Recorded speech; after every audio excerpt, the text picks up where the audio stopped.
So I used to work for the suicide hotline, 988, and there were things I wasn't allowed to tell people.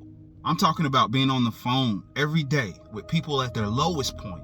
And as a supervisor, I dealt with the worst of the worst situations. And I'll be honest, that job was taxing, not just because of what people were going through, but because of how we had to respond. The lines were always flooded, always. So if you ever called and had to wait, that's why. And most people calling, they weren't trying to die. They were overwhelmed, anxious, depressed, heartbroken, lonely, felt stuck in situations they didn't know how to get out of. And in those moments, people don't think logically. They react emotionally. Decisions get made in those snap moments when everything just feels like too much. But here's what made it hard for me. We weren't really allowed to tell people the truth. Everything was about coping. Breathing techniques, grounding, distractions, just helping them get through the night. And don't get me wrong, there's a place for that. But a lot of people would straight up say, this doesn't work, because deep down, they knew. Coping isn't the same thing as healing. Coping helps you survive the moment, but it doesn't remove what's actually breaking you.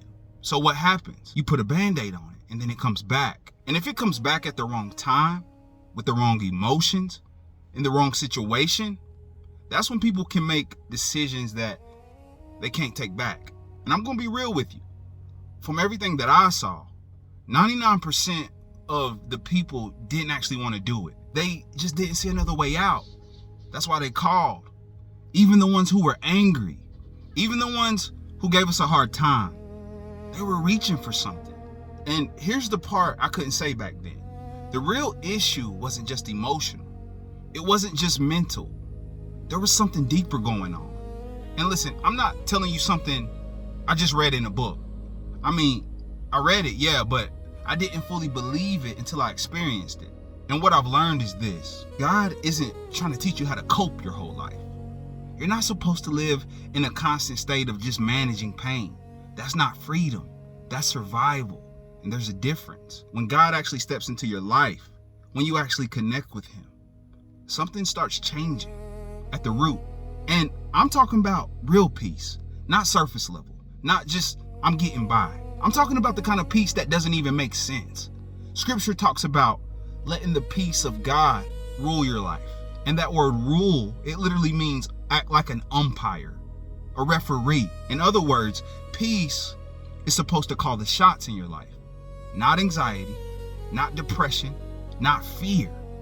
Peace, where the same things that used to break you don't have the same power anymore, because now, instead of chaos making the decisions, peace is. Now let me be clear. That doesn't mean everything fixes overnight. It doesn't mean you'll never have hard moments. But there's a difference between learning how to cope with something and actually being healed from something. So if you're in that place right now where your mind won't slow down, where you feel stuck, where you feel alone, where you don't know how you're going to get out of what you're in, I need you to hear me. What you're feeling is real, but it's not the end. And you don't have to spend your life just managing it. There is real peace available to you. And when that peace shows up, everything changes. And I just want you to know, you're not alone, for real.